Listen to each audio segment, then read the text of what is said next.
Greetings, programs, and welcome back to Star Trek Online. It's Narsarin here as usual, and today we have my two usual guests, Aeon and Ain. Welcome back to the show. Hey, thanks for having us, man. And I have a very special guest with us again today. This is now the first time we've had three people join us. The one, the only, the infamous Shannara. Welcome to the show. I wouldn't go that far, but thank you. So today, now. So we will be doing the search for New Romulus today in the background while we talk about more Star Trek, because apparently that's all we talk about here. We have to stop. So I will head off to where we need to go, and I will start off by asking Shannara, since you're new to my episodes, do you like the current state of the game right now? And if so, what would you like to see change? No, that's actually a tough question. I mean, I like the game as far as, well, being somebody who started in 2011, there's so much more content that I kind of get a little, I kind of get surprised when people complain about it not enough content being there. They haven't really gone out and really explored that galaxy much, have they? There's No. a lot of stuff out there. Oh yes, there's a lot of planets we haven't been to. There's a lot of races that haven't been introduced. A lot of starships we haven't been able to pilot yet. And now that they've opened up the map to literally us flying everywhere like we're supposed to from the start, instead of having those bloody loading zones, and now introducing the featured missions, which are now more exploratory. But at the same time, I've noticed with the latest ones, they're kind of slowly falling back on their usual routine. Wouldn't you agree? Yeah. Did you say somebody back there say Borg? I said war. War, yeah. Yeah, it's supposed to be a pace and exploration, but I think that was more of a fan base. They took a poll out there to kind of get an idea of what people wanted.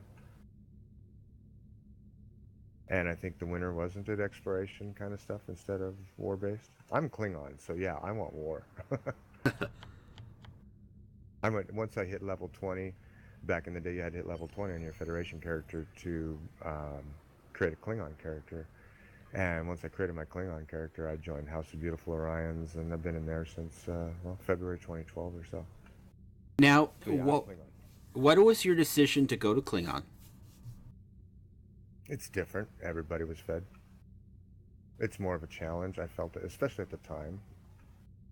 You didn't have a lot of advice on how to build Klingon ships because nobody really knew how to do it. So you were exploring your own way of doing stuff. So it was neat, you know.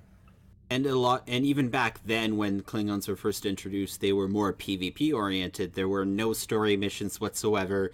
It was basically picking up a mission that you go into a system, do it 3 times, leave, turn it in, pick it up again for the daily, and rinse and repeat. And that's how it was in the past. Now they've actually added story, and I have to admit the Klingon story is very well written, very well designed, and you would actually be surprised the characters you run into. I'm not going to spoil it, of course. You have to play the story for yourself. Now, I also like the Klingons as well, which is why I'm going to be taking Nar here, and we are going to be going on the Klingon side.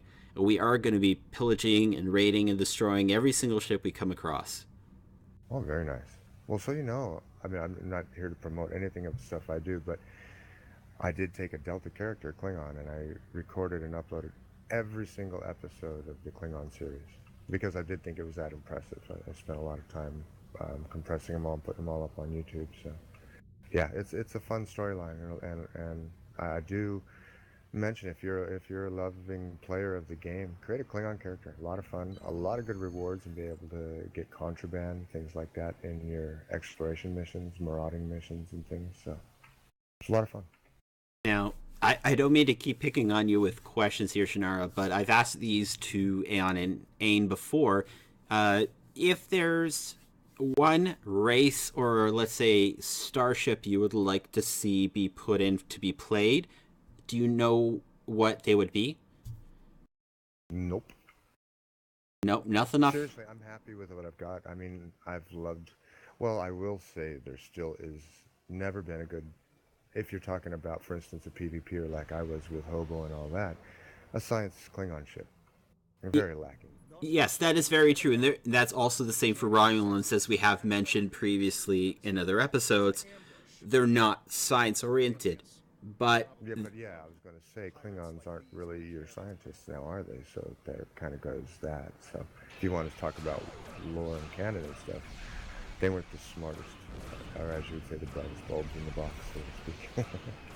But that also being said, there were episodes, if I remember correctly, please let me know if I'm wrong, where there were Klingon science ships in Next Generation, DS9, and Voyager. And same could be said for the Romulans, because I swear there was a Romulan-specific ship that was science-oriented. And we're further on in the storyline future, so yeah. And especially with Klingons, not board-like, but stealing technology like they do and such, we should be able to come along a bit further. I honestly, now going away from all that side of the story, hey, just as a PvP game, if you want a real good, to keep good, like I say, 1v1 is not PvP, that's just DPS versus DPS more than anything. You get two good 5-player PvP teams, Klingon versus Federation, it can be an epic battle, but science was rough. We used to have to just come up with the Temple Destroyer, the Temple Science Ship was the best we had really available. And now, for instance, my Shannara character has the Anorax. So, yeah. Great science ship, but it's still not a Klingon ship. No, what I like about the Klingon ships that's very unique is the Raider flanking. So in the Bird of Preys, if you are on the rear of your target, you get an additional 25% damage against NPCs, and it's 18%, I believe, or 13% for other players. Well, I'm not sure on the other players, but yeah, that's why when you asked me that first question, I said none. My two favorite ships are now the core, the Fleet Burrell version, the Bird of Prey, and the Motha T6 Fleet Raptor. Awesome cannon ship for disruptor build. Now, what can't improve with ships. What kind of build do you run on your core? Well, that's what I'm rebuilding back up. What I used to have, because it was a PvP build, was a single dual beam bank, on the front for the beam overload. It was more of an alpha striker. Went back in the days when you can double tap. So I'm rebuilding it back up. So the way I used to have my old Fleet Burrell built was the single dual beam bank, which was part of the temporal set, the 3-piece, tachykinetic converter, dual beam, and the that temporal disruption device. But I have that on there with the rest cannons on the front, rapid fire 3. Have a nice torpedo, high yield torpedo for the temporal disruption device. By the time you get about 2k in, after barraging them with beam overload and rapid fire, stripping all their shields, you pop that. And now when you take that piece epic, that Lobi torpedo, it's a 10k hit. Best torpedo in the game, pretty much. Now, what he's referring to, the Alpha Strike, is also called a vape build. The purpose of that is to literally do one swoop, one attack, and then blow them up. And as he described, that's exactly what happens. Using the cannons is stripping the shields. The beam overload will hit the hull, weakening it, and then the TDD is going to hit at the last minute, taking the rest of the health down. And I've seen this happen before. There's a lot, the Bird of Prey is perfect for that, just because of the ability to have that enhanced battle cloak. Same with the Fayette on the Romulan side. Mm-hmm. That is true, but again, the Fayette I'm going to fly has beams. It's not going to have anything along those lines. Yeah, and I know cannons don't work real well for sustained DPS and all that, but I just love a cannon build in a Klingon. It's just, I don't know, on a Bird of Prey especially. It's fun. No, don't get me wrong. A cannon build can work. There are flaws, yes, that's right. But that being said, if you align everything perfectly and all the targets are where you need to be, you can produce some really good DPS from it.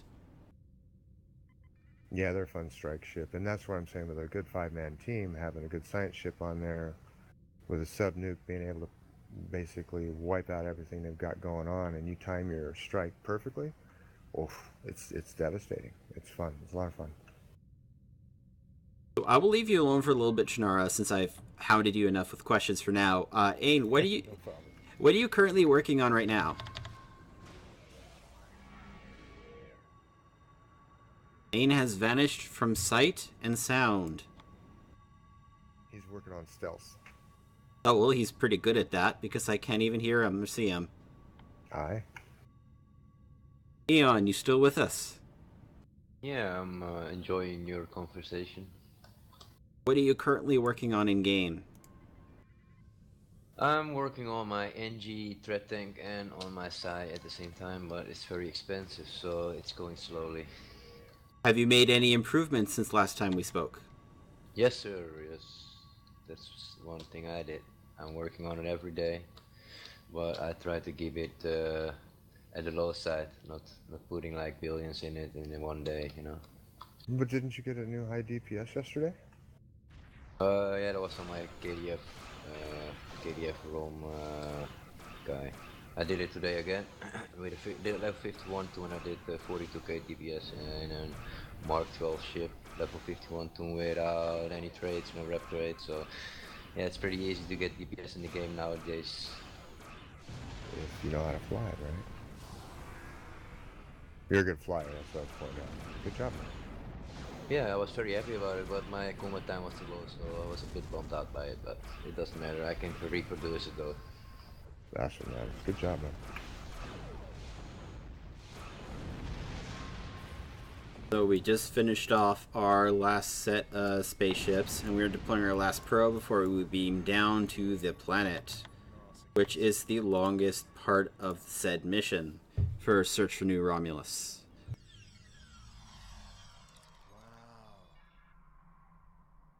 We're just going to be going around running, scanning, picking up items, and we will discuss more topics. Now, to those who don't know, Shannara, do you have anything very unique that you do within Star Trek Online?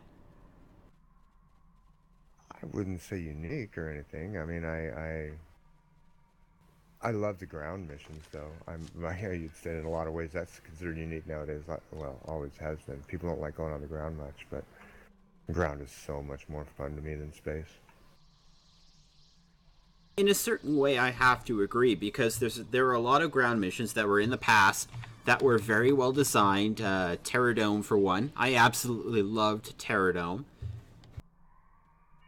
And I still love and run on a daily basis the board ground missions. And surprisingly enough, the Hive ground, into the Hive ground mission, Elite, is a blast. You get a good team together with that and the right weapon and build, it is a fun. Yeah. And I think the most fun about it is you're not a guaranteed win every time. You know, if you know you're going to knock it out in 5 minutes every single time, it gets boring and repetitious. So yes, I'm a Klingon who believed that once in a while it is a good day to die. Well, I do have to agree a lot. Not that many people these days do any ground pounding, as the term is called. I think this character is going to. I think I'm going to want to experience a lot more of the ground missions, per se, than doing any of the space ones. Because the space ones are simple. Let's take ICE, for example. That's Infected Space Elite. Fly in, blow up everything, blow up one side, blow up the other, and then that's it. Like, it's very simple. Very easy to do, and a lot of people who do it now are focusing on increasing their DPS. When it comes to doing a ground mission, it's a completely different ball game. You have It can to. be really hard though. Don't forget that, man. That's if you're in a good team, it's easy to do. But I was on a team yesterday that only 3k DPS, all of them, and I was doing like 40 million in the map. So yeah. I was in a That's- 14-minute one yesterday, so And I I like did to 9 challenge minutes. that. Sorry, I was going to say I kind of like to challenge that stuff with, you know, in the 20 to 25 minutes. 20 to 25 minutes, you can completely do an entire elite ground run and get all tons of R&D marks and stuff. Yep. Now, when it comes to ground missions, I should ask you, since you're one of the masters of this, do you find that the marks that you get are the same, or are they going to be less or more? More, always more. Ground always has given more marks for years. The reward mark is actually higher on ground. Well, that does make sense because I mean they want to try to push people to do ground souls. That's probably why they're higher. Most people don't though, because everyone wants the easy route to get the items. Well, I like to point out, those who are driving for making it, well, the way people like to make sure to win missions when they're going in is to be as advanced as they can in their weaponry and all that kind of stuff, and upgrading it to their epics or at least ultra rares. Well, in today's game, think about it. You can create a ground character weapon that you can use through multiple characters if you have 2 or 3 or more. Me, I have 14 characters, for instance. I created a TR, an epic TR, an epic Tsunkatse Falchion, crit D times 4 type thing. So with those two weapons alone, they're both non-remodulating, so I can use any kind of shield and armor set, and have two amazingly epic weapons to run through any of the events with. Most of your ground advances you can get through with pretty much any Mark 12 purple gear and those two weapons. Or I would argue, instead of I like melee, get yourself a good pulse wave that is account bound, not character bound. And yeah, you can start running your tunes through all kinds of fun ground stuff and make enough dilithium and all the other rewards to work on then building your ship up, and one weapon at a time, keep turning each one of your dual beam banks or your beam arrays into epics, slowly but surely.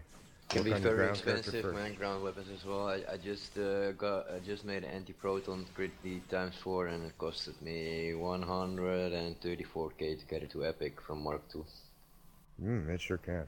But I point out that is also about the same price as a regular dual beam bank or a beam array, which you need 6 or 7 of, right? You only need one good gun. Now, let's talk about the upgrade system for a little bit. I like the upgrade system. I like how you can take a weapon that you like the most, and that stands out, like let's say Zephram's shotgun, for example. Sorry, Cochrane shotgun, and that was one that you could get through a crystalline event a number of years ago. That's a fun one to actually use on the ground, and as they were saying, you can upgrade that from the mark you get it at to Mark 14.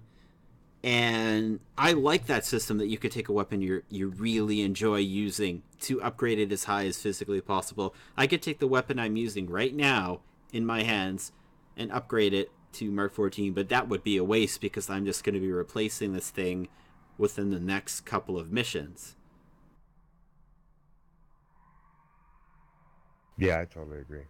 Although I will say, and I have multiple characters with the Zephram Cochrane shotgun, and 2 of them I've spent the money to upgrade them to at least ultra rare Mark 14. Haven't gone quite epic with it yet. If you have more than one character, make sure the ones you go epic with first are account bound, so you can swap it. Yes, that is a great thing to do. The TR rifle, which one that can fire through shields, is naturally account bound. Meaning, if I take that weapon from Nar here and created another character, leveled her up to Vice Admiral, I can then move it over to her. At any point in time, I don't have to literally wait. It's not locked to my character. I like the weapon for that, and that weapon is excellent for fighting the Borg. My god, do I hate the Borg since they put in the change they adapt to your weapons again on ground. I remember... Yeah, it's nice. Being kinetic, they don't adapt to the TR or swords or the Zephram Cochrane shotgun. That's another one they don't adapt to, by the way. Because I remember a long time ago, they had them adapt, they got rid of it, and ground missions were a joke back then, where you could finish probably ground cure in no time flat. Then they introduced it back again, and it surprised the living heck out of me when I was doing a mission, a low-level mission, and all of a sudden they're adapting my weapons. Like, what the heck? Like, this... No, you're not supposed to do that. Oh, and that's a good point to bring up, being this time of year. If you do like playing grounds, one of the cool things to get is in Winter Wonderland right now, and if you get anything, I would recommend the Frosted Boots. They're usable outside of Winter Wonderland, yeah. They're for cure ground advance, things like that. They're amazingly wonderful to shorten your mission times a lot. For those of you who don't know what I, they are, the Frosted Boots are from the Christmas event. It happens once a year by Q. Oh god, I love Q events. You go to his Winter Wonderland, and I say that in quotations. You probably can't see that. Do a bunch of stuff, get all these... You can show it from your winter event tab, from your store. So press U, go to the reputation, go to the event store, and go to the winter store, and you can show them the boots. I haven't unlocked that yet under this character, but I will do that once I do. They just basically increase your speed. The only thing is they make you slide everywhere. But as Shannara said, they do help in some ground missions. I also found that they helped when you do the Defera invasion zone, getting from point A to point B. Best use are on the Dyson ground when you do the lithium runs. well, and the slide thing, once you get adept at using them, you have controls like, for instance, jump stop, which you don't slide if you do come to a jump stop. You'll come to a dead stop right then and there. Same as roll stop. If you're running up to something, you do a quick double tap on your W. It'll put you in a forward roll. You'll land in a position ready to fire on your enemies, and you won't slide into them. And when you're going around corners and stuff, running some stuff, you get good at them after a while when you've been running them for a while. So they're a lot of fun. How do you guys like the Christmas event? I've done it a couple times myself before my account went all wonky, and that's a story for another time. And I think it's fun. But that being said, I think that they should change how you get the free ships. Maybe a little different. Do you guys agree, or do you think the way the system is put in place right now is good? I think it's pretty good now, but there are a few new events I like. I don't know. I do think it was a cool thing to make available to all if you spent the time to grind out 25 days worth of races to get a particular ship on a character. I loved it when they made them open to all my other characters as well. I think it opens up the game for people building more characters up. A good example, I had a couple of science characters I never would have touched, but that last year's Winter Breen ship, and giving me all the 3 previous years, and I had this full 3-piece console, man, I spent a lot of stuff on building those up and have some amazing ships. So, didn't they kind of block it this year? Well, you get it on every tune, but I've been hearing some stuff about it. Did they change about it this year? So, for those of you who don't know, in the past, what would happen is Q would get you to run a race. If you win the race, you receive 40 commendations. You turn in 1,000 of them, and you get a ship. And then, as the next year rolled around, you could then pick previous ships. As it goes right now, you get commendations for this year only. They cannot be changed into previous year ships, and you only get access to the ship that's available now just this one time. Meaning next year, if another ship is released, I won't have access to the previous versions of the ships. But, that being said, the ship that's available now, if I get it on one character, it's unlocked for all characters. Okay, yeah, I remember now. So I think what you're saying is what it used to be is when it first started off the first year for the Breen ship, you had to, for every character you wanted the ship, you had to run it on every single character 25 times to be able to claim the ship. Last year they decided, well, we're going to open that up where instead of running it on, like for instance, I have 14 characters, instead of having to running it 25 times 14, I could simply go back into unlock the store with a Terran ornament for all those characters and go back, and there was a reclaim area to reclaim those ships. For all of them. Yes, that is correct. And go back though also and open up that winter event and get the first year Breen ship and run the event and actually claim it and open it up for all of your tunes. Now this year they're not letting you go back for the 3 previous Breen ships and actually run the race to claim them, is what you're saying, right? Exactly, yes. So if I went in, if you actually go now into that store that Eon mentioned, and you go into the turn-in in the event options to select the right one, it's not going to give you all of them. It's only going to give you the one just for the current ship. Yeah. I don't know. I think there should be certain types of rewards for people who have been here for years, contributing to the game. And that being said, that is one of them where if I was here 3 years ago and I was able to get that first Breen ship, I've earned the right, after running that race 75 times on a character, to have all 3 consoles on a ship. They haven't. So I see both sides of the coin, though. I understand people wanting to get access to the old stuff, and I think maybe they should have a way to access it through lobby stores, maybe. But yeah, no, I kind of like it. Now, another question I want to bring up that deals with starships. Let's talk about lockbox ships again. I just had a thought previously. A lot of the ships that are available in lockboxes, let's say the Tholian Orb Weaver, for example, has been around, for years now. Would you agree that it's time to move some of these ships to, let's say, account-wide, but only specific ones as long as they've been out for a certain period of time? I think they should always be account wide. Doesn't matter what you. Yeah, I think the dry dock would be a really great place to do it. So you don't you're not only losing the ship, but you also lose the trade on that specific toon. So if you want to trade your Sol every cruiser, you're gonna miss out on your invisible trade on that specific toon, and that's a big loss. So some people will still buy them in the bulk for a lot of the main toons, but if you have a ship like Port Bastion, something like that you don't use on a specific toon but you can really use on another toon, that you can just give it to that toon that really needs it, you know what I mean? Or it's just sitting eating dust like all the time, and that's not a good goal for the ship as well.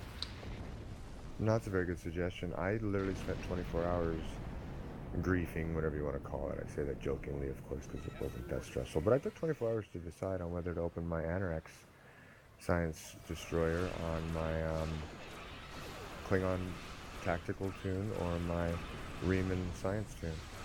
And because I had so much extra stuff and so much extra time on my Shannara character, I opened it up on my Tactical instead. I would love to really try a full Science Anorex build. That's the only reason why I created that Riemann side character, was literally to be able to build a good PvP Science build. But by the time the Anorex came out, PvP was pretty much non-existent in the game right now, so... The other idea I came up with is, since we could be an admiral, and we have access to the Admiralty system, which allows us to send these ships out on missions and have access to dry dock, wouldn't it make sense to say, let's say I have a recluse on one of my vice admirals, and I say, you know what, I'm not going to use it anymore. I put it in my dry dock, and then my other captains can then go into the dry dock and gain access to that ship. I think that would be a good system because it's just using the ones that are already in place. And I don't care if there's a cooldown. Like, if there's an 18-hour cooldown saying it needs to go from one captain to another, has an 18-hour cooldown, and then that captain can then fly the recluse, I would be down for that. I think that's a great idea. Yeah, Aeon's idea is fantastic, and the way it would make the game money, stop and think about it. So I've built up all this tactical build Anorex. Now I want to take, and most of it, as you well know, if you want to build up a really good build, you're building Embassy and you're using consoles from your fleet, which are character bound. If I could put that thing into dry dock and open it up on my Riemann toon, man, I'm spending a ton of dilithium into that thing to build a full science build again. I'll build it as a completely separate character. Yeah, when I'm done, I can swap in between the two, but I've invested a lot of time, effort, and money in both characters on one ship. So yeah, Cryptic would make money, I believe. Yeah, because again, all the systems are there. They're ready to go. They can just change them slightly so that everyone will have access to all the ships, because there are people out there, like Tankia, for example. I'll get him on the show one day. He has a huge selection of ships, and that's on one of his characters. And I'm sure he would not want to invest all that time and money to actually get that same list then on his other toons. He's only running one toon because of it. if that's an option that you can use the ships on other tunes, he's probably gonna make a lot of more tunes, and with those tunes, he needs to buy all the good stuff, the dill, and yeah, everything that's pretty much gonna cost money. EC, Zen, you know what I mean? That's a huge decision making for me whenever I want to create a new character and start from scratch. I go Klingon now. I have 8 level 60s because I've invested a lot of money and effort into the Klingon side, and so when I go into a new character, man, I've got the stuff, you know? Yep, it's same for me on the Fed side though. All I have on the And Fed Romulans, of side course. was the Phantom Intel. I just finally decided to pop on some Zen for a ship, but even then, I don't have anything to build it with, really. So yeah, let me swap some ships around. Man, I would spend a whole lot more money. Yeah, like even if let's say they put something on the Z store that says, "Hey, you know what? For 500 Zen, you have the option of having 2 ships account bound, or for 1,000 Zen, you have the option of having 5 ships account bound." I would love a system like that, and I would actually pay money for that. If they said, "Hey, here's $10, here's 1,000 Zen, I now have 4 ships that I can use on all my characters," I would so do that hands down. Well, I I mean, think of think a it better logically. option would be Sorry, yeah. 500 cent to transfer one ship with the dry dock, and if you want to bring it back to the tomb where it came from, or you want another ship transferred, you need to pay another 500 cent.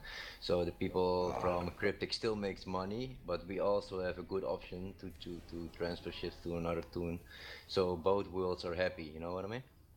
I kind of counter that a little bit with I think you Hmm. already spent money on buying keys to unlock these ships in the first place. Why make me spend more money to share it between other characters? I don't know. I don't know if I agree with that. I'd Yeah, rather but invest the money I on think trying to buy another ship instead of having to pay money every time to swap them. But I I think already bought Cryptic the ship. is a little bit afraid of losing money on that side, because if you can if you can just account unlock them, or then your other tunes are not Mm. working on making money, EC deal, or buying Zen for the same ships and the same trades you want on that other specific tune to do, as well as on your main tune. You know what I mean? So less people are making secondary tunes to make as good as your main tune. Well, I would agree with like what you said, account unlocking. We're talking more of being able to swap it between tunes in the dry dock system. So that's one ship still that you own. Hmm. But I counter that again with I know myself. As soon as they came out with account bound weaponry, for instance, with my ground characters, I now have invested through the reputation system, which requires what, 12 to 15k dill per item. Complete Yep. sets. I have a Delta set. I have 8472 species set on every single ground tune simply because I could make an account bound epic weapon I could share between all of them. I spent a Yep. lot more money on my tunes. I would do the same with my ships. And I take it even a step further, because I like to have the specific ground weapons, specific space weapons on every tune, just that it is there and I don't need to use the account name. But for like ships and stuff like that, I would really use or pay a little bit of fee, to get it onto another tune. Oh, don't So get me yeah, wrong. I do have some tune specific builds. My Friesan engineer has the that she has the full cannon, dual heavy cannon, epic damage 3 pens. Oh, wicked set on there. And she's the only ship that carries those. But I do also have an account bound set of anti-proton epic dual beam bank arrays now that I'm working on that I can swap off to all my tunes, for the nano. yes. Yeah, no, there's a Account lot. bound, spend money. Yeah, like having account bound ships makes sense, and I think it would increase the longevity of this game, because as it stands right now, there are people who will get to Vice Admiral or Fleet Admiral, get their ship, make a build, get it as high as they possibly can go, and then automatically start to do it with other ships, and then eventually it becomes so repetitive. Then they'll go and try something else, the Admiralty system, sending your ships out, doffing, farming dill. It's like any other MMO. At a certain point in time, unless there's new content, it becomes dry and stale. Adding something like that will increase longevity of the game, because then that will influence me and say, hey, you know what? I'm going to go make another 4 characters. I'm going to put them into all these awesome playable ships. I have something else to work forward to. Saying, hey, you know what? If my engineer is not doing well in this Doderidex, maybe I could put my tactical in there and see if I can bump up my DPS even more. I completely agree, because I've gotten to that point where the game is becoming boring for me. Very repetitive. I basically do the same thing every day. Well, the thing that alleviates the boredom for me is there's so many different builds you can create. And so yeah, if all of a sudden I could put my Anorex from my TAC Klingon into dry dock and give it to my Cyreman, I'd schedule a day off work for it. I'm serious. I'm a nerd. I'd do that. You heard it first, folks. If a system like that is in place, it's a perfect excuse to have a day off from work. Mm-hmm. Well, we have just finished our mission. I did a little touch-up on my character, and I will call it here for today. I would like to thank Aeon, Ain, and Shannara for being on this episode today. Thank you again, guys, for being here. You're welcome, man. You're Thanks welcome. for having us, man. Awesome. Yeah, you're welcome. Thanks you for the invite. I appreciate it.